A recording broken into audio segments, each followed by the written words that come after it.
안녕하세요. 우리 삶의 깊이를 더하는 지식과 통찰의 시간입니다. 혹시 이런 경험 있으신가요? 어떤 날은 세상에서 가장 매력적이고 다정하다가도 또 어떤 날은 얼음장처럼 차갑게 돌변하는 사람. 직장에서 처음엔 나를 최고로 인정해주는 것 같다가 어느 순간부터 내 모든 것을 사사건건 비난하고 통제하려는 상사. 내 모든 것을 바쳐 사랑했지만 결국 나 자신을 잃어버리게 만든 연인. 우리는 이런 관계 속에서 혼란스러워하며 종종 스스로를 탓하곤 합니다. 내가 뭔가 잘못했나? 내가 더 잘했더라면 하고 말이죠. 하지만 오늘 우리가 나눌 이야기는 어쩌면 그 문제가 당신에게 있지 않을 수도 있다는 것을 말해줄 겁니다. 바로 우리 곁에 숨어있는 나르시시스트에 대한 이야기입니다. 오늘 이야기에 깊이 들어가기 전에 잠시 부탁의 말씀을 드립니다. 이 이야기가 당신의 마음에 울림을 준다면 조용히 구독과 좋아요를 눌러주세요. 여러분의 작은 움직임이 저희에게는 더 좋은 콘텐츠를 만드는 큰 힘이 됩니다. 또한 이 지식이 꼭 필요할지 모를 누군가를 위해 이 영상을 공유해 주신다면 그것은 어둠 속을 헤매는 이에게 작은 등불 하나를 건네주는 것과 같은 귀한 나눔이 될 것입니다. 자, 그럼 이제 시작하겠습니다. 나르시시즘이라는 단어는 보통 자기의 정도로 번역되지만 심리학에서 말하는 나르시시즘은 단순히 자신을 사랑하는 건강한 감정을 넘어선 훨씬 복잡하고 파괴적인 성격 패턴을 의미합니다. 나르시시스트적 성향의 사람들은 몇 가지 공통된 특징을 보입니다. 첫째, 그들은 공감 능력이 현저히 부족합니다. 타인의 감정을 이해하거나 느끼는데 어려움을 겪으며 때로는 공감하는 척 연기를 하기도 합니다. 둘째, 병적인 수준의 이기심과 특별 대우를 받으려는 특권의식을 가지고 있습니다. 자신은 특별하기에 항상 최고의 대우를 받아야 한다고 믿죠. 셋째, 타인으로부터의 존경과 인정을 끊임없이 갈구합니다. 만약 기대했던 찬사를 받지 못하면 쉽게 분노하거나 상대를 깎아내립니다. 이들의 관계는 깊이가 얕고 매우 피상적입니다. 관계를 자신의 이익을 위한 거래나 착취의 수단으로 여기는 경우가 많습니다. 하지만 여기서 가장 중요한 핵심은 이 모든 거만하고 화려해 보이는 외부 모습이 사실은 그들의 내면에 깊이 자리한 불안감과 수치심을 가리기 위한 갑옷이라는 점입니다. 마치 속은 텅 비어 있으면서 겉만 번지르르한 성과 같죠. 그들의 내면은 위태롭기 짝이 없어서 사소한 비판이나 거절에도 쉽게 무너져 내립니다. 그리고 그 순간 갑옷은 분노, 수동 공격, 비난, 침묵 시위와 같은 방어 기제로 돌변하여 주변 사람들에게 깊은 상처를 입힙니다. 이런 관계 속에서 상대방은 조종당하고 무시당하며 가스라이팅을 통해 자신의 생각과 감정마저 의심하게 됩니다. 하지만 나르시시스트들은 모든 것이 잘 풀릴 때, 즉 원하는 돈과 지위를 얻고 주변의 찬사를 받을 때는 세상에서 가장 매력적이고 유머러스하며 카리스마 넘치는 사람으로 변합니다. 이 예측 불가능한 양면성 때문에 피해자들은 종종 내가 조금만 더 잘하면 그 좋았던 때로 돌아갈 수 있을 거야라는 헛된 희망을 품고 관계의 늪에서 빠져나오지 못하게 됩니다. 하지만 슬프게도 그들의 본질적인 성격 패턴은 쉽게 변하지 않습니다. 우리는 흔히 나르시시스트라고 하면 자신감 넘치고 외향적이며 항상 주목받고 싶어하는 사람을 떠올립니다. 심리학에서는 이를 과대형 나르시시스트라고 부릅니다. 하지만 나르시시즘은 훨씬 더 다양한 얼굴을 가지고 있습니다. 마치 하나의 가면 뒤에 수많은 다른 가면이 숨겨져 있는 것과 같습니다. 첫 번째 다른 얼굴은 취약형 나르시시스트입니다. 이들은 겉으로 보기에 우울하고 불안하며 세상에 대한 불만으로 가득 차 있습니다. 늘 자신이 세상으로부터 부당한 대우를 받는 피해자라고 생각하며 시무룩하고 뚱한 표정으로 주변의 동정과 관심을 얻으려 합니다. 이들의 매력은 연민을 자극하는 것입니다. 하지만 그 내면에는 과대형과 똑같이 나는 특별한 대우를 받아야 한다는 특권의식과 공감 능력의 부재가 자리 잡고 있습니다. 상황이 자신에게 유리하게 돌아가면 이들은 언제든 과대형의 모습으로 돌변할 수 있습니다. 두 번째는 공동체형 나르시시스트입니다. 이 유형이 가장 알아차리기 어려울 수 있습니다. 그들은 자선활동, 종교단체 혹은 인도주의적 활동에 헌신하는 성자의 모습으로 나타납니다. 남을 돕고 선을 행하는 것을 통해 자신의 위대함을 증명하고 사람들의 찬사를 얻습니다. 하지만 그 동기는 순수한 연민이 아니라 나는 이렇게 훌륭한 사람이다라는 인정을 받기 위함입니다. 그래서 카메라 앞에서는 약자들의 손을 잡고 눈물을 흘리지만 뒤에서는 함께 일하는 사람들을 무시하고 착취하는 이중적인 모습을 보일 수 있습니다. 세 번째는 악성 나르시시스트입니다. 이들은 가장 위험한 유형으로 사이코패스 성향과 유사한 모습을 보입니다. 매력이나 카리스마보다는 위협과 통제, 착취를 통해 타인을 지배합니다. 그들은 타인의 고통에 둔감하며 자신의 목적을 위해서라면 신체적, 정신적 폭력도 서슴지 않습니다. 마지막으로 독선형 나르시시스트가 있습니다. 이들은 도덕적, 윤리적으로 스스로를 매우 우월한 존재로 여깁니다. 자신만의 엄격한 규칙과 기준을 세우고 이를 타인에게 강요하며 판단합니다. 융통성이 전혀 없고 자신의 방식만이 유일한 옳은 길이라고 믿습니다. 이런 부모 밑에서 자란 자녀들은 늘 방을 깨끗이 치우고 최고의 성적을 받아야 한다는 압박에 시달리지만 정작 한 인간으로서의 감정이나 개성은 존중받지 못합니다. 겉보기에는 원칙을 지키는 훌륭한 사람처럼 보이지만 그 관계의 내부는 차갑고 비판적인 분위기로 가득 차 있습니다. 이 모든 다양한 유형의 나르시시스트들은 결국 한 가지를 추구합니다. 바로 나르시시스트적 공급입니다. 이는 돈, 권력, 명예, 사회적 지위, 심지어는 타인의 동정심까지 자신의 텅 빈 내면을 채우고 불안감과 수치심을 잠재울 수 있는 외부의 모든 것입니다. 특히 한국 사회처럼 타인의 시선과 사회적 성공, 즉 체면을 중시하는 문화에서는 이러한 외부 공급에 대한 집착이 더욱 강하게 나타날 수 있습니다. 그들은 스스로 내면의 만족감을 만들어내지 못하기에 평생 외부의 인정을 찾아 헤매는 것입니다. 그렇다면 우리는 왜 이토록 위험한 사람들에게 끌리는 걸까요? 사실 나르시시스트들은 관계 초반에 매우 매력적으로 보입니다. 그들의 자신감은 우리에게 안정감을 주고 카리스마는 우리를 사로잡습니다. 우리는 그들의 자신감 넘치는 모습이 그들의 유능함을 증명한다고 착각합니다. 우리 대부분은 스스로의 장점을 가지고 있으면서도 자신감이 부족한 반면 그들은 스스로를 너무나도 잘 포장하기 때문이죠.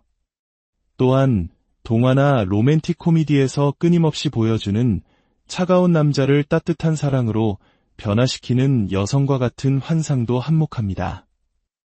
우리는 내가 바로 저 사람을 구원할 단 한 사람이 될 수 있다고 믿고 싶어 합니다.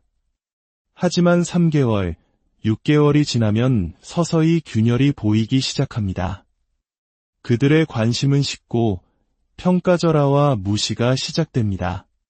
사소한 일에 불같이 화를 내고 모든 책임을 우리에게 떠넘깁니다. 하지만 이미 사랑에 빠진 우리는 그들의 부정적인 모습을 애써 외면하며 좋았던 순간들만을 붙잡으려 합니다. 마치 슬롯머신 앞에 앉은 사람처럼 말이죠. 이것이 바로 간헐적 강화라는 강력한 심리적 함정입니다. 만약 슬롯머신이 돈을 잃기만 한다면 아무도 하지 않을 겁니다. 하지만 가끔씩 큰 보상을 주기 때문에 사람들은 중독됩니다. 나르시시스트와의 관계도 마찬가지입니다. 대부분의 시간은 상처와 실망뿐이지만 가끔씩 그들이 보여주는 달콤한 순간, 즉 100만 원짜리 하와이 여행 같은 큰 보상 때문에 우리는 언젠가 또 그럴 거야, 상황이 나아지면 모든 게 괜찮아질 거야라는 희망을 버리지 못하고 그 자리를 떠나지 못합니다. 이 희망이 바로 우리를 올가매는 가장 강력한 족쇄가 되는 것입니다. 그렇다면 어떤 사람들이 특히 이런 관계의 늪에 더 깊이 빠지게 될까요? 놀랍게도 그들은 매우 공감 능력이 뛰어나고 용서를 잘하며 남을 돕기 좋아하는 선한 사람들인 경우가 많습니다. 또한 지나치게 긍정적이어서 모든 사람에게서 좋은 면만 보려고 애쓰는 사람들도 위험합니다. 어린 시절 나르시시스트 부모 밑에서 자란 사람들은 이런 학대를 정상적인 관계로 인식하기 때문에 또다시 비슷한 관계에 빠져들기 쉽습니다. 한국 문화의 효 사상은 때로 이러한 부모와의 건강하지 못한 관계를 끊어내는데 큰 심리적 장벽으로 작용하기도 합니다.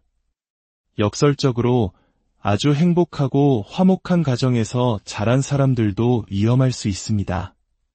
그들은 세상의 모든 문제는 대화로 풀 수 있고 진심은 통한다고 믿기 때문에 나르시시스트의 조종과 거짓말을 쉽게 간파하지 못합니다.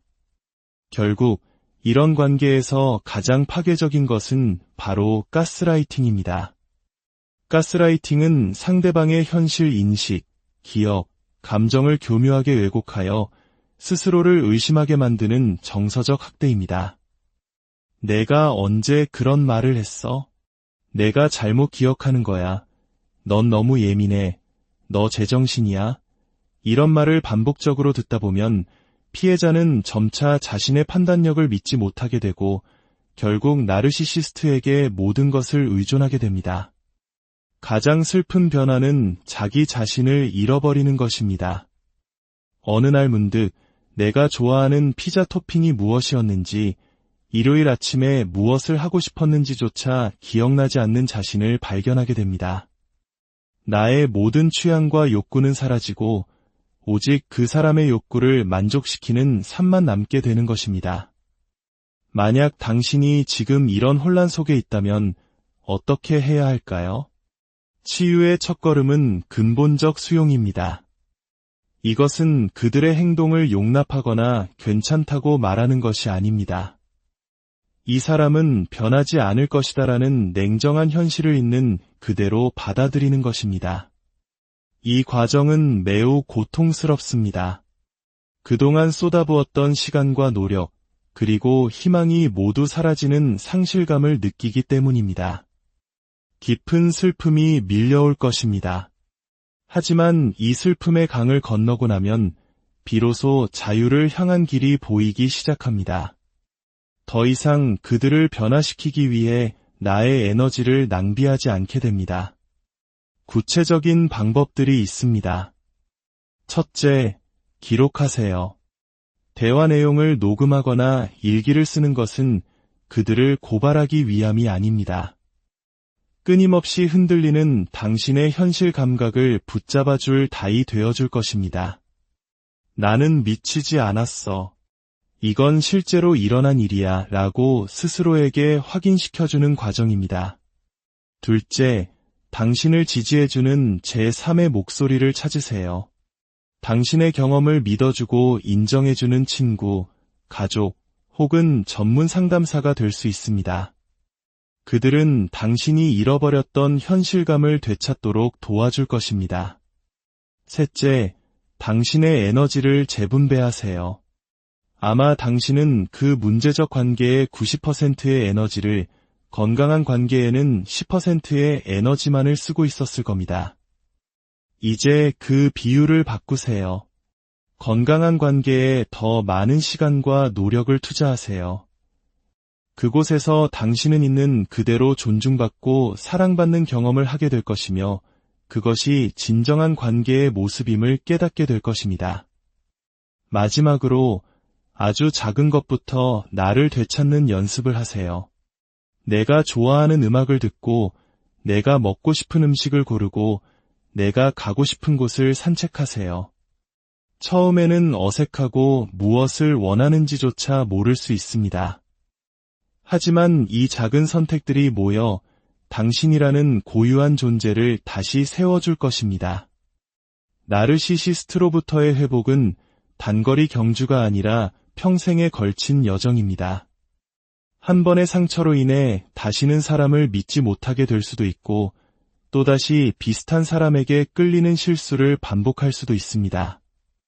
하지만 중요한 것은 이전에는 25년이 걸렸던 관계를 1년 만에 알아차리고 빠져나올 수 있게 되었다면 그것은 엄청난 성장이라는 사실입니다. 또 당했다가 아니라 더 빨리 알아차렸다는 것에 집중해야 합니다. 나르시시즘을 이해하는 것은 단순히 타인을 비난하기 위함이 아닙니다. 그것은 우리 자신을 보호하고 건강한 관계를 식별하며 만약 상처를 입었다면 그 상처로부터 회복하여 온전한 나 자신으로 살아갈 힘을 얻기 위함입니다. 당신의 잘못이 아니었습니다. 당신은 그저 사랑하고 믿고 최선을 다했을 뿐입니다. 이제는 그 에너지를 온전히 당신 자신을 위해 사용할 때입니다. 오늘 이야기가 당신의 여정에 작은 위로와 통찰이 되었기를 바랍니다. 안녕하세요. 우리 삶의 깊이를 더하는 지식과 통찰의 시간입니다. 혹시 이런 경험 있으신가요? 어떤 날은 세상에서 가장 매력적이고 다정하다가도 또 어떤 날은 얼음장처럼 차갑게 돌변하는 사람.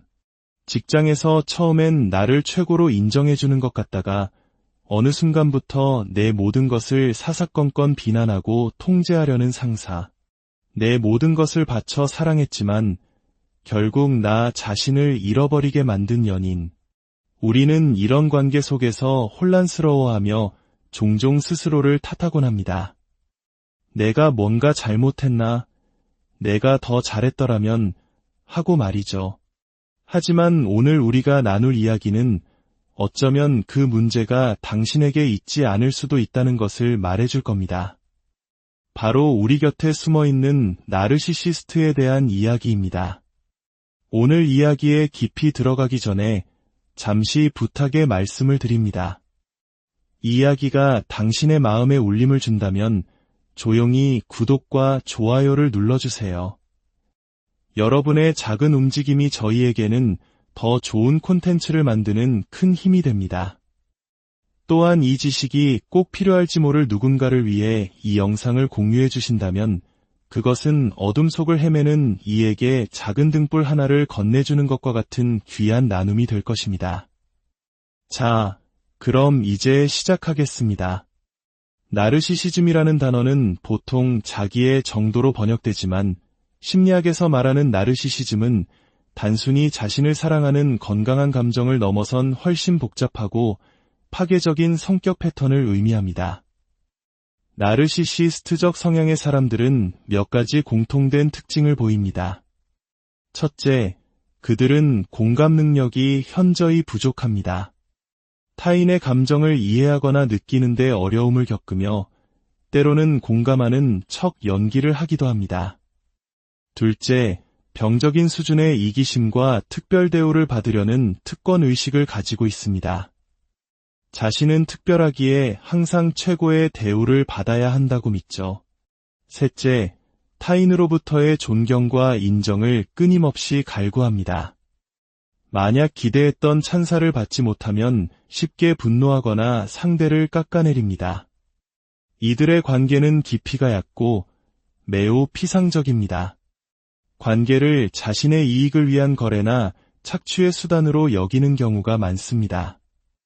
하지만 여기서 가장 중요한 핵심은 이 모든 거만하고 화려해 보이는 외부 모습이 사실은 그들의 내면에 깊이 자리한 불안감과 수치심을 가리기 위한 갑옷이라는 점입니다. 마치 속은 텅 비어 있으면서 겉만 번지르르한 성과 같죠. 그들의 내면은 위태롭기 짝이 없어서 사소한 비판이나 거절에도 쉽게 무너져 내립니다. 그리고 그 순간 갑옷은 분노, 수동 공격, 비난, 침묵 시위와 같은 방어 기제로 돌변하여 주변 사람들에게 깊은 상처를 입힙니다. 이런 관계 속에서 상대방은 조종당하고 무시당하며 가스라이팅을 통해 자신의 생각과 감정마저 의심하게 됩니다. 하지만 나르시시스트들은 모든 것이 잘 풀릴 때, 즉 원하는 돈과 지위를 얻고 주변의 찬사를 받을 때는 세상에서 가장 매력적이고 유머러스하며 카리스마 넘치는 사람으로 변합니다. 이 예측 불가능한 양면성 때문에 피해자들은 종종 내가 조금만 더 잘하면 그 좋았던 때로 돌아갈 수 있을 거야라는 헛된 희망을 품고 관계의 늪에서 빠져나오지 못하게 됩니다. 하지만 슬프게도 그들의 본질적인 성격 패턴은 쉽게 변하지 않습니다. 우리는 흔히 나르시시스트라고 하면 자신감 넘치고 외향적이며 항상 주목받고 싶어하는 사람을 떠올립니다. 심리학에서는 이를 과대형 나르시시스트라고 부릅니다. 하지만 나르시시즘은 훨씬 더 다양한 얼굴을 가지고 있습니다. 마치 하나의 가면 뒤에 수많은 다른 가면이 숨겨져 있는 것과 같습니다. 첫 번째 다른 얼굴은 취약형 나르시시스트입니다. 이들은 겉으로 보기에 우울하고 불안하며 세상에 대한 불만으로 가득 차 있습니다. 늘 자신이 세상으로부터 부당한 대우를 받는 피해자라고 생각하며 시무룩하고 뚱한 표정으로 주변의 동정과 관심을 얻으려 합니다. 이들의 매력은 연민을 자극하는 것입니다. 하지만 그 내면에는 과대형과 똑같이 나는 특별한 대우를 받아야 한다는 특권의식과 공감 능력의 부재가 자리 잡고 있습니다. 상황이 자신에게 유리하게 돌아가면 이들은 언제든 과대형의 모습으로 돌변할 수 있습니다. 두 번째는 공동체형 나르시시스트입니다. 이 유형이 가장 알아차리기 어려울 수 있습니다. 그들은 자선활동, 종교단체 혹은 인도주의적 활동에 헌신하는 성자의 모습으로 나타납니다. 남을 돕고 선을 행하는 것을 통해 자신의 위대함을 증명하고 사람들의 찬사를 얻습니다. 하지만 그 동기는 순수한 연민이 아니라 나는 이렇게 훌륭한 사람이다라는 인정을 받기 위함입니다. 그래서 카메라 앞에서는 약자들의 손을 잡고 눈물을 흘리지만 뒤에서는 함께 일하는 사람들을 무시하고 착취하는 이중적인 모습을 보일 수 있습니다. 세 번째는 악성 나르시시스트입니다.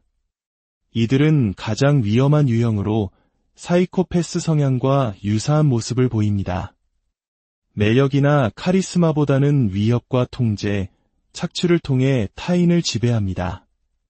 그들은 타인의 고통에 둔감하며 자신의 목적을 위해서라면 신체적, 정신적 폭력도 서슴지 않습니다.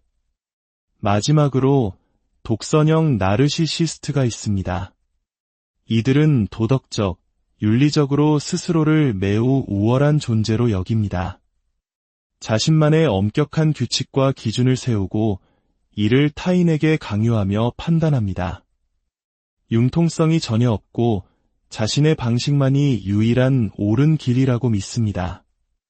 이런 부모 밑에서 자란 자녀들은 늘 방을 깨끗이 치우고 최고의 성적을 받아야 한다는 압박에 시달리지만 정작 한 인간으로서의 감정이나 개성은 존중받지 못합니다.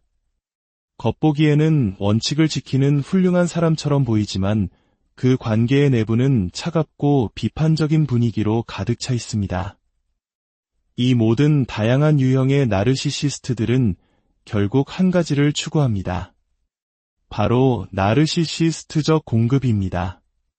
이는 돈, 권력, 명예, 사회적 지위, 심지어는 타인의 동정심까지 자신의 텅 빈 내면을 채우고 불안감과 수치심을 잠재울 수 있는 외부의 모든 것입니다. 특히 한국 사회처럼 타인의 시선과 사회적 성공, 즉 체면을 중시하는 문화에서는 이러한 외부 공급에 대한 집착이 더욱 강하게 나타날 수 있습니다. 그들은 스스로 내면의 만족감을 만들어내지 못하기에 평생 외부의 인정을 찾아 헤매는 것입니다.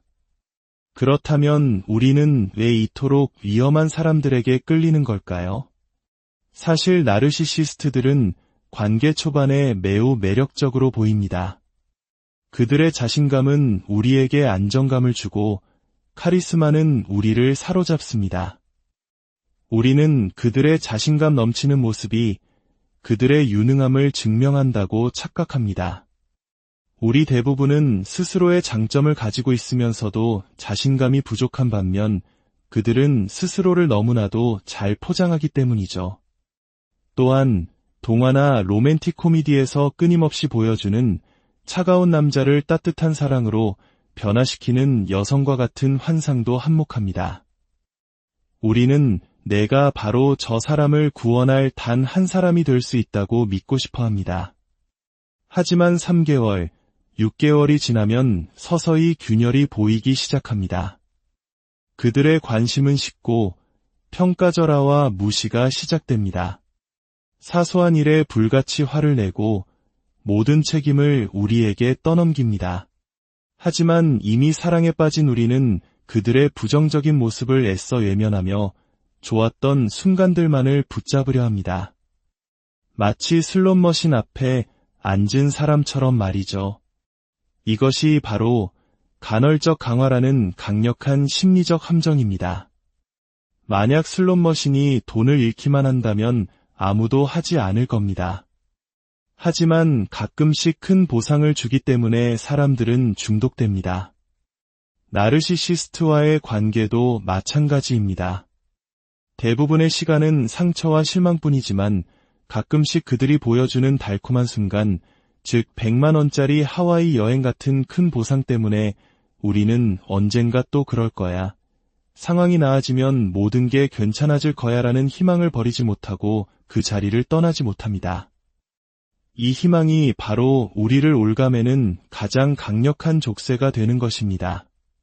그렇다면 어떤 사람들이 특히 이런 관계의 늪에 더 깊이 빠지게 될까요? 놀랍게도 그들은 매우 공감 능력이 뛰어나고 용서를 잘하며 남을 돕기 좋아하는 선한 사람들인 경우가 많습니다. 또한 지나치게 긍정적이어서 모든 사람에게서 좋은 면만 보려고 애쓰는 사람들도 위험합니다. 어린 시절 나르시시스트 부모 밑에서 자란 사람들은 이런 학대를 정상적인 관계로 인식하기 때문에 또다시 비슷한 관계에 빠져들기 쉽습니다. 한국 문화의 효 사상은 때로 이러한 부모와의 건강하지 못한 관계를 끊어내는데 큰 심리적 장벽으로 작용하기도 합니다.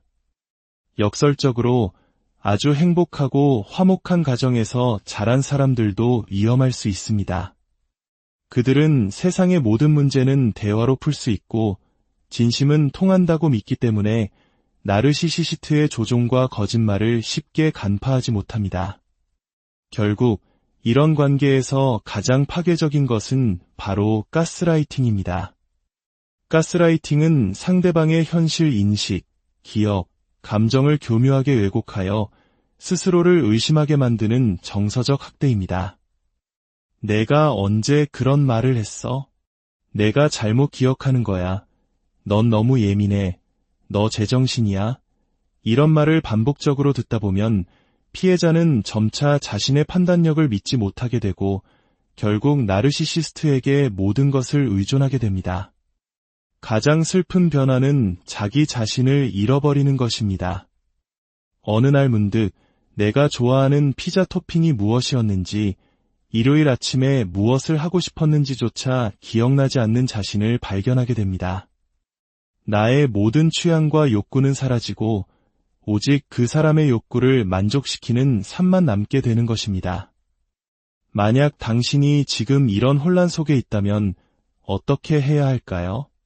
치유의 첫걸음은 근본적 수용입니다. 이것은 그들의 행동을 용납하거나 괜찮다고 말하는 것이 아닙니다. 이 사람은 변하지 않을 것이다라는 냉정한 현실을 있는 그대로 받아들이는 것입니다. 이 과정은 매우 고통스럽습니다. 그동안 쏟아부었던 시간과 노력, 그리고 희망이 모두 사라지는 상실감을 느끼기 때문입니다. 깊은 슬픔이 밀려올 것입니다.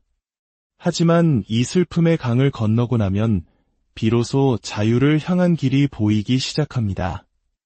더 이상 그들을 변화시키기 위해 나의 에너지를 낭비하지 않게 됩니다. 구체적인 방법들이 있습니다. 첫째, 기록하세요. 대화 내용을 녹음하거나 일기를 쓰는 것은 그들을 고발하기 위함이 아닙니다. 끊임없이 흔들리는 당신의 현실 감각을 붙잡아줄 다이 되어줄 것입니다. 나는 미치지 않았어. 이건 실제로 일어난 일이야 라고 스스로에게 확인시켜주는 과정입니다. 둘째, 당신을 지지해주는 제3의 목소리를 찾으세요. 당신의 경험을 믿어주고 인정해주는 친구, 가족, 혹은 전문 상담사가 될 수 있습니다. 그들은 당신이 잃어버렸던 현실감을 되찾도록 도와줄 것입니다. 셋째, 당신의 에너지를 재분배하세요. 아마 당신은 그 문제적 관계의 90%의 에너지를, 건강한 관계에는 10%의 에너지만을 쓰고 있었을 겁니다. 이제 그 비율을 바꾸세요. 건강한 관계에 더 많은 시간과 노력을 투자하세요.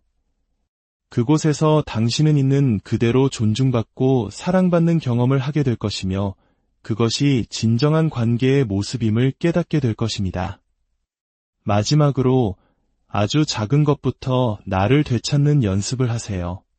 내가 좋아하는 음악을 듣고, 내가 먹고 싶은 음식을 고르고, 내가 가고 싶은 곳을 산책하세요. 처음에는 어색하고 무엇을 원하는지조차 모를 수 있습니다. 하지만 이 작은 선택들이 모여 당신이라는 고유한 존재를 다시 세워줄 것입니다. 나르시시스트로부터의 회복은 단거리 경주가 아니라 평생에 걸친 여정입니다. 한 번의 상처로 인해 다시는 사람을 믿지 못하게 될 수도 있고, 또다시 비슷한 사람에게 끌리는 실수를 반복할 수도 있습니다. 하지만 중요한 것은 이전에는 25년이 걸렸던 관계를 1년 만에 알아차리고 빠져나올 수 있게 되었다면 그것은 엄청난 성장이라는 사실입니다. 또 당했다가 아니라 더 빨리 알아차렸다는 것에 집중해야 합니다. 나르시시즘을 이해하는 것은 단순히 타인을 비난하기 위함이 아닙니다. 그것은 우리 자신을 보호하고 건강한 관계를 식별하며, 만약 상처를 입었다면 그 상처로부터 회복하여 온전한 나 자신으로 살아갈 힘을 얻기 위함입니다. 당신의 잘못이 아니었습니다. 당신은 그저 사랑하고 믿고 최선을 다했을 뿐입니다. 이제는 그 에너지를 온전히 당신 자신을 위해 사용할 때입니다. 오늘 이야기가 당신의 여정에 작은 위로와 통찰이 되었기를 바랍니다. 안녕하세요. 우리 삶의 깊이를 더하는 지식과 통찰의 시간입니다. 혹시 이런 경험 있으신가요? 어떤 날은 세상에서 가장 매력적이고 다정하다가도 또 어떤 날은 얼음장처럼 차갑게 돌변하는 사람. 직장에서 처음엔 나를 최고로 인정해주는 것 같다가 어느 순간부터 내 모든 것을 사사건건 비난하고 통제하려는 상사. 내 모든 것을 바쳐 사랑했지만 결국 나 자신을 잃어버리게 만든 연인. 우리는 이런 관계 속에서 혼란스러워하며 종종 스스로를 탓하곤 합니다. 내가 뭔가 잘못했나? 내가 더 잘했더라면 하고 말이죠. 하지만 오늘 우리가 나눌 이야기는 어쩌면 그 문제가 당신에게 있지 않을 수도 있다는 것을 말해줄 겁니다. 바로 우리 곁에 숨어있는 나르시시스트에 대한 이야기입니다. 오늘 이야기에 깊이 들어가기 전에 잠시 부탁의 말씀을 드립니다. 이 이야기가 당신의 마음에 울림을 준다면 조용히 구독과 좋아요를 눌러주세요. 여러분의 작은 움직임이 저희에게는 더 좋은 콘텐츠를 만드는 큰 힘이 됩니다. 또한 이 지식이 꼭 필요할지 모를 누군가를 위해 이 영상을 공유해 주신다면 그것은 어둠 속을 헤매는 이에게 작은 등불 하나를 건네주는 것과 같은 귀한 나눔이 될 것입니다. 자, 그럼 이제 시작하겠습니다.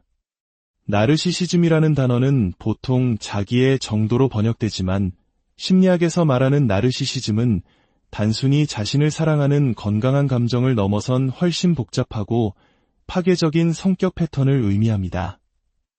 나르시시스트적 성향의 사람들은 몇 가지 공통된 특징을 보입니다. 첫째, 그들은 공감 능력이 현저히 부족합니다.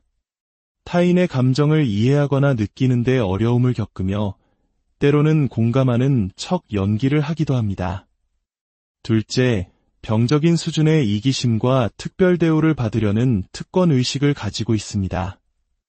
자신은 특별하기에 항상 최고의 대우를 받아야 한다고 믿죠. 셋째, 타인으로부터의 존경과 인정을 끊임없이 갈구합니다.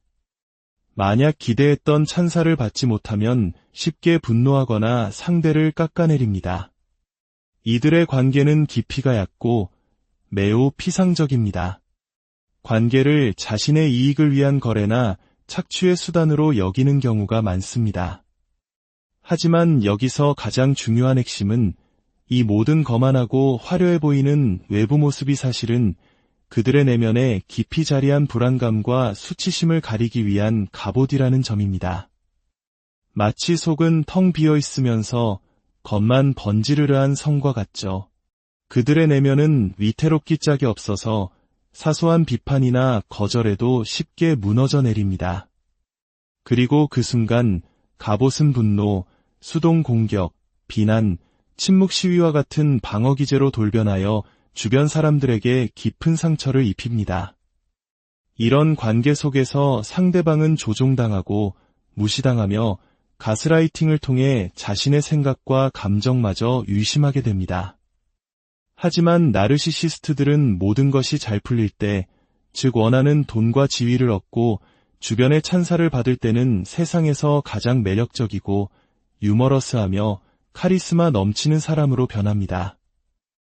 이 예측 불가능한 양면성 때문에 피해자들은 종종 내가 조금만 더 잘하면 그 좋았던 때로 돌아갈 수 있을 거야라는 헛된 희망을 품고 관계의 늪에서 빠져나오지 못하게 됩니다.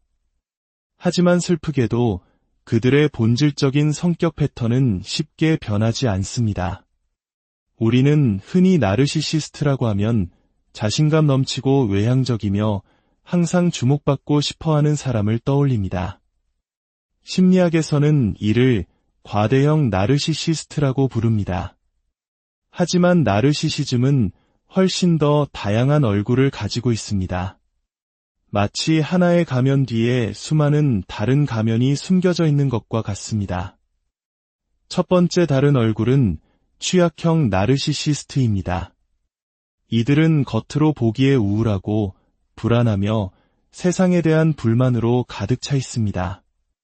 늘 자신이 세상으로부터 부당한 대우를 받는 피해자라고 생각하며 시무룩하고 뚱한 표정으로 주변의 동정과 관심을 얻으려 합니다. 이들의 매력은 연민을 자극하는 것입니다. 하지만 그 내면에는 과대형과 똑같이 나는 특별한 대우를 받아야 한다는 특권의식과 공감 능력의 부재가 자리 잡고 있습니다. 상황이 자신에게 유리하게 돌아가면 이들은 언제든 과대형의 모습으로 돌변할 수 있습니다. 두 번째는 공동체형 나르시시스트입니다. 이 유형이 가장 알아차리기 어려울 수 있습니다. 그들은 자선활동, 종교단체 혹은 인도주의적 활동에 헌신하는 성자의 모습으로 나타납니다. 남을 돕고 선을 행하는 것을 통해 자신의 위대함을 증명하고 사람들의 찬사를 얻습니다. 하지만 그 동기는 순수한 연민이 아니라 나는 이렇게 훌륭한 사람이다라는 인정을 받기 위함입니다.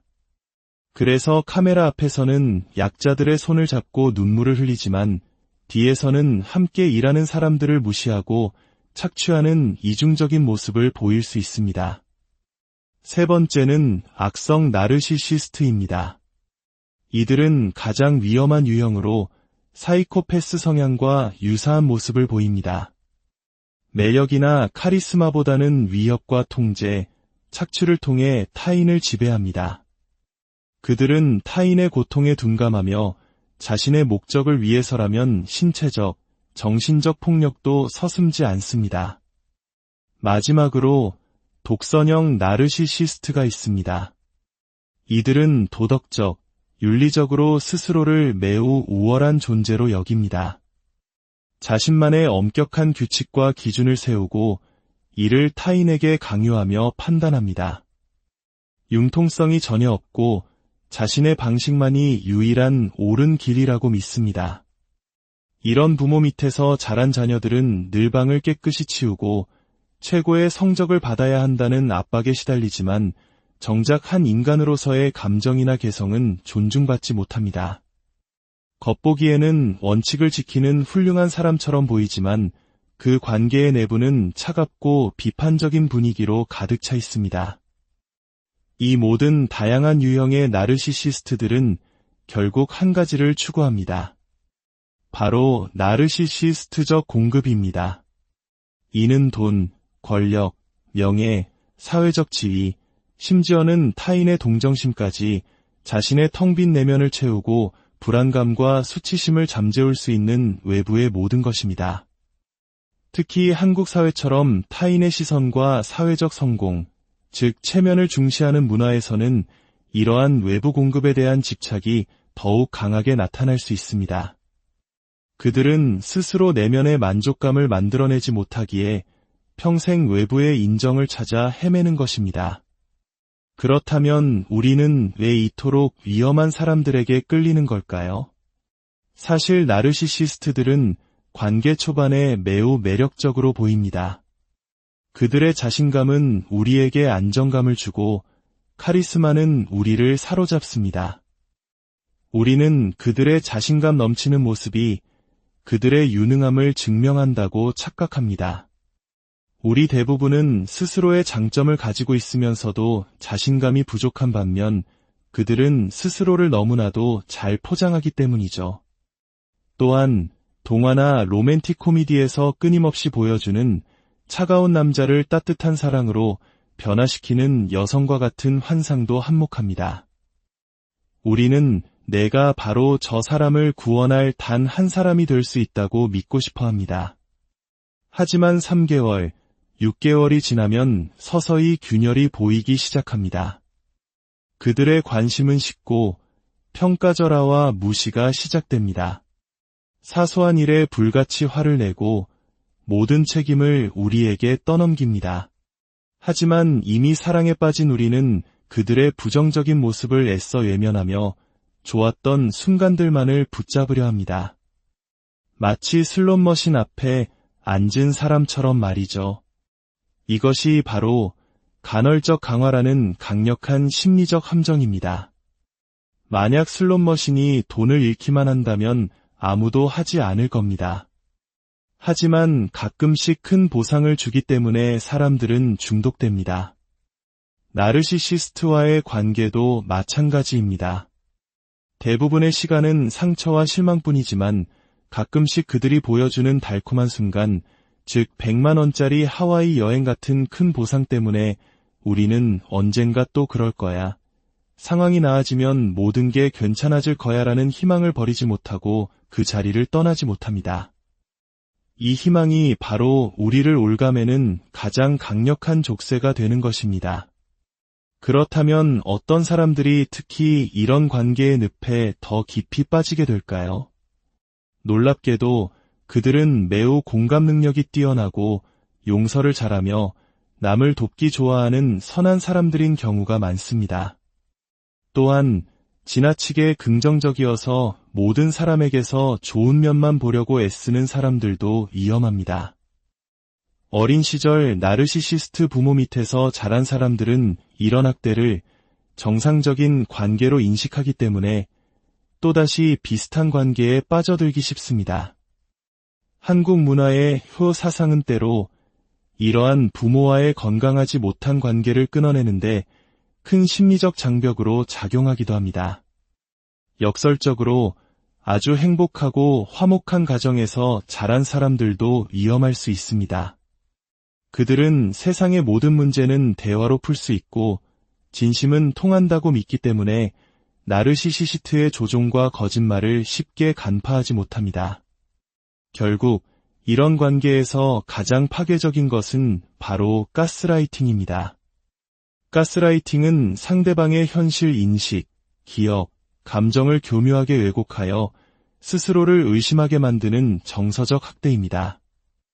내가 언제 그런 말을 했어? 내가 잘못 기억하는 거야. 넌 너무 예민해. 너 제정신이야. 이런 말을 반복적으로 듣다 보면 피해자는 점차 자신의 판단력을 믿지 못하게 되고 결국 나르시시스트에게 모든 것을 의존하게 됩니다. 가장 슬픈 변화는 자기 자신을 잃어버리는 것입니다. 어느 날 문득 내가 좋아하는 피자 토핑이 무엇이었는지, 일요일 아침에 무엇을 하고 싶었는지조차 기억나지 않는 자신을 발견하게 됩니다. 나의 모든 취향과 욕구는 사라지고 오직 그 사람의 욕구를 만족시키는 삶만 남게 되는 것입니다. 만약 당신이 지금 이런 혼란 속에 있다면 어떻게 해야 할까요? 치유의 첫걸음은 근본적 수용입니다. 이것은 그들의 행동을 용납하거나 괜찮다고 말하는 것이 아닙니다. 이 사람은 변하지 않을 것이다라는 냉정한 현실을 있는 그대로 받아들이는 것입니다. 이 과정은 매우 고통스럽습니다. 그동안 쏟아부었던 시간과 노력, 그리고 희망이 모두 사라지는 상실감을 느끼기 때문입니다. 깊은 슬픔이 밀려올 것입니다. 하지만 이 슬픔의 강을 건너고 나면 비로소 자유를 향한 길이 보이기 시작합니다. 더 이상 그들을 변화시키기 위해 나의 에너지를 낭비하지 않게 됩니다. 구체적인 방법들이 있습니다. 첫째, 기록하세요. 대화 내용을 녹음하거나 일기를 쓰는 것은 그들을 고발하기 위함이 아닙니다. 끊임없이 흔들리는 당신의 현실 감각을 붙잡아줄 다이 되어줄 것입니다. 나는 미치지 않았어. 이건 실제로 일어난 일이야 라고 스스로에게 확인시켜주는 과정입니다. 둘째, 당신을 지지해주는 제3의 목소리를 찾으세요. 당신의 경험을 믿어주고 인정해주는 친구, 가족 혹은 전문 상담사가 될 수 있습니다. 그들은 당신이 잃어버렸던 현실감을 되찾도록 도와줄 것입니다. 셋째, 당신의 에너지를 재분배하세요. 아마 당신은 그 문제적 관계의 90%의 에너지를, 건강한 관계에는 10%의 에너지만을 쓰고 있었을 겁니다. 이제 그 비율을 바꾸세요. 건강한 관계에 더 많은 시간과 노력을 투자하세요. 그곳에서 당신은 있는 그대로 존중받고 사랑받는 경험을 하게 될 것이며 그것이 진정한 관계의 모습임을 깨닫게 될 것입니다. 마지막으로 아주 작은 것부터 나를 되찾는 연습을 하세요. 내가 좋아하는 음악을 듣고 내가 먹고 싶은 음식을 고르고 내가 가고 싶은 곳을 산책하세요. 처음에는 어색하고 무엇을 원하는지조차 모를 수 있습니다. 하지만 이 작은 선택들이 모여 당신이라는 고유한 존재를 다시 세워줄 것입니다. 나르시시스트로부터의 회복은 단거리 경주가 아니라 평생에 걸친 여정입니다. 한 번의 상처로 인해 다시는 사람을 믿지 못하게 될 수도 있고 또다시 비슷한 사람에게 끌리는 실수를 반복할 수도 있습니다. 하지만 중요한 것은 이전에는 25년이 걸렸던 관계를 1년 만에 알아차리고 빠져나올 수 있게 되었다면 그것은 엄청난 성장이라는 사실입니다.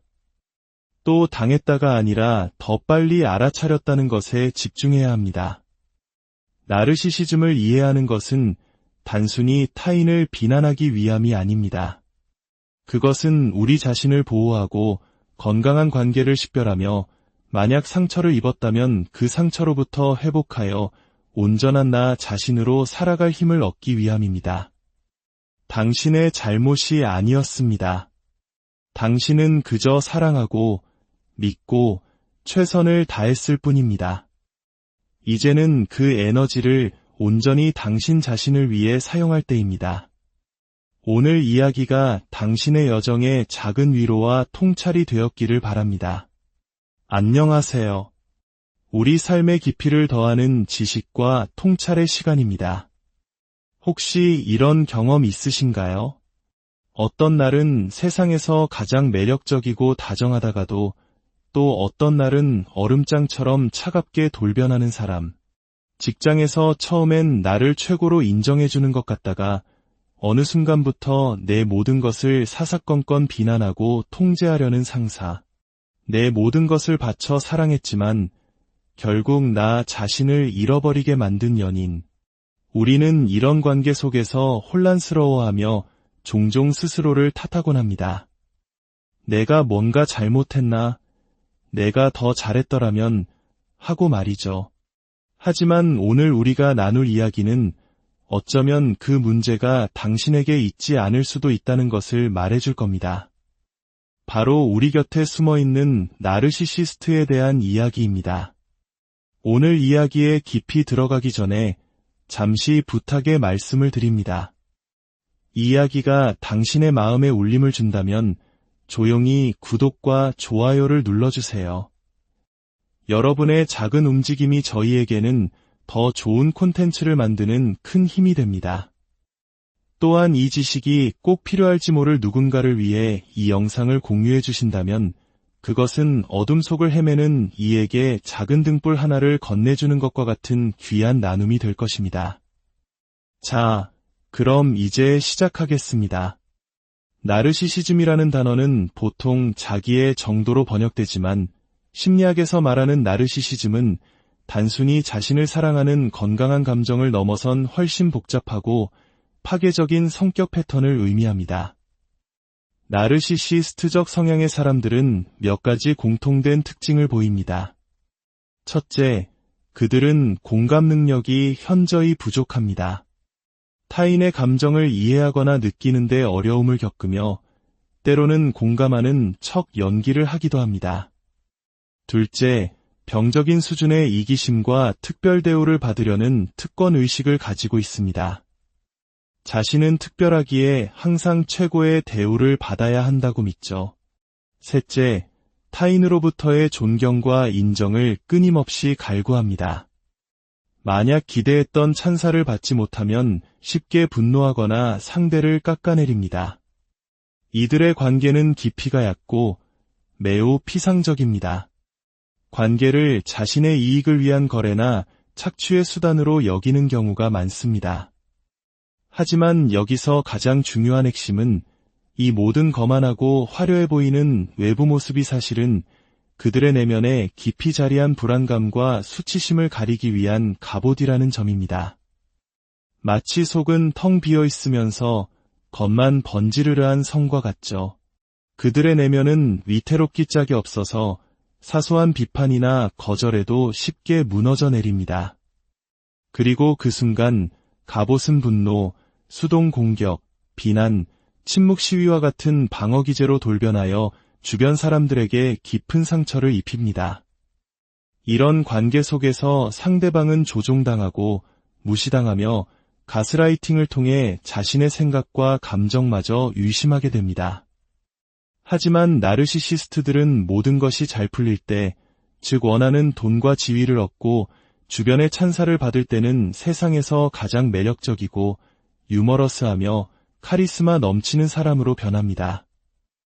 이 예측 불가능한 양면성 때문에 피해자들은 종종 내가 조금만 더 잘하면 그 좋았던 때로 돌아갈 수 있을 거야라는 헛된 희망을 품고 관계의 늪에서 빠져나오지 못하게 됩니다. 하지만 슬프게도 그들의 본질적인 성격 패턴은 쉽게 변하지 않습니다. 우리는 흔히 나르시시스트라고 하면 자신감 넘치고 외향적이며 항상 주목받고 싶어하는 사람을 떠올립니다. 심리학에서는 이를 과대형 나르시시스트라고 부릅니다. 하지만 나르시시즘은 훨씬 더 다양한 얼굴을 가지고 있습니다. 마치 하나의 가면 뒤에 수많은 다른 가면이 숨겨져 있는 것과 같습니다. 첫 번째 다른 얼굴은 취약형 나르시시스트입니다. 이들은 겉으로 보기에 우울하고 불안하며 세상에 대한 불만으로 가득 차 있습니다. 늘 자신이 세상으로부터 부당한 대우를 받는 피해자라고 생각하며 시무룩하고 뚱한 표정으로 주변의 동정과 관심을 얻으려 합니다. 이들의 매력은 연민을 자극하는 것입니다. 하지만 그 내면에는 과대형과 똑같이 나는 특별한 대우를 받아야 한다는 특권의식과 공감 능력의 부재가 자리 잡고 있습니다. 상황이 자신에게 유리하게 돌아가면 이들은 언제든 과대형의 모습으로 돌변할 수 있습니다. 두 번째는 공동체형 나르시시스트입니다. 이 유형이 가장 알아차리기 어려울 수 있습니다. 그들은 자선활동, 종교단체 혹은 인도주의적 활동에 헌신하는 성자의 모습으로 나타납니다. 남을 돕고 선을 행하는 것을 통해 자신의 위대함을 증명하고 사람들의 찬사를 얻습니다. 하지만 그 동기는 순수한 연민이 아니라 나는 이렇게 훌륭한 사람이다라는 인정을 받기 위함입니다. 그래서 카메라 앞에서는 약자들의 손을 잡고 눈물을 흘리지만 뒤에서는 함께 일하는 사람들을 무시하고 착취하는 이중적인 모습을 보일 수 있습니다. 세 번째는 악성 나르시시스트입니다. 이들은 가장 위험한 유형으로 사이코패스 성향과 유사한 모습을 보입니다. 매력이나 카리스마보다는 위협과 통제, 착취를 통해 타인을 지배합니다. 그들은 타인의 고통에 둔감하며 자신의 목적을 위해서라면 신체적, 정신적 폭력도 서슴지 않습니다. 마지막으로 독선형 나르시시스트가 있습니다. 이들은 도덕적, 윤리적으로 스스로를 매우 우월한 존재로 여깁니다.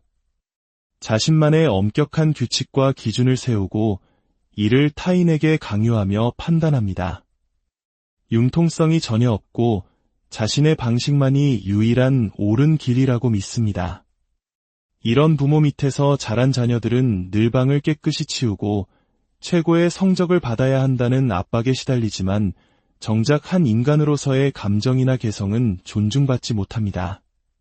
겉보기에는 원칙을 지키는 훌륭한 사람처럼 보이지만 그 관계의 내부는 차갑고 비판적인 분위기로 가득 차 있습니다. 이 모든 다양한 유형의 나르시시스트들은 결국 한 가지를 추구합니다. 바로 나르시시스트적 공급입니다. 이는 돈, 권력, 명예, 사회적 지위, 심지어는 타인의 동정심까지 자신의 텅 빈 내면을 채우고 불안감과 수치심을 잠재울 수 있는 외부의 모든 것입니다. 특히 한국 사회처럼 타인의 시선과 사회적 성공, 즉 체면을 중시하는 문화에서는 이러한 외부 공급에 대한 집착이 더욱 강하게 나타날 수 있습니다. 그들은 스스로 내면의 만족감을 만들어내지 못하기에 평생 외부의 인정을 찾아 헤매는 것입니다. 그렇다면 우리는 왜 이토록 위험한 사람들에게 끌리는 걸까요? 사실 나르시시스트들은 관계 초반에 매우 매력적으로 보입니다. 그들의 자신감은 우리에게 안정감을 주고 카리스마는 우리를 사로잡습니다. 우리는 그들의 자신감 넘치는 모습이 그들의 유능함을 증명한다고 착각합니다. 우리 대부분은 스스로의 장점을 가지고 있으면서도 자신감이 부족한 반면 그들은 스스로를 너무나도 잘 포장하기 때문이죠.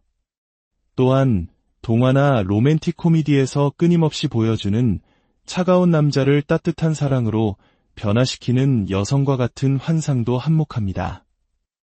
우리는 내가 바로 저 사람을 구원할 단 한 사람이 될 수 있다고 믿고 싶어 합니다. 하지만 3개월, 6개월이 지나면 서서히 균열이 보이기 시작합니다. 그들의 관심은 식고 평가절하와 무시가 시작됩니다. 사소한 일에 불같이 화를 내고 모든 책임을 우리에게 떠넘깁니다. 하지만 이미 사랑에 빠진 우리는 그들의 부정적인 모습을 애써 외면하며 좋았던 순간들만을 붙잡으려 합니다. 마치 슬롯머신 앞에 앉은 사람처럼 말이죠. 이것이 바로 간헐적 강화라는 강력한 심리적 함정입니다. 만약 슬롯머신이 돈을 잃기만 한다면 아무도 하지 않을 겁니다. 하지만 가끔씩 큰 보상을 주기 때문에 사람들은 중독됩니다. 나르시시스트와의 관계도 마찬가지입니다. 대부분의 시간은 상처와 실망뿐이지만 가끔씩 그들이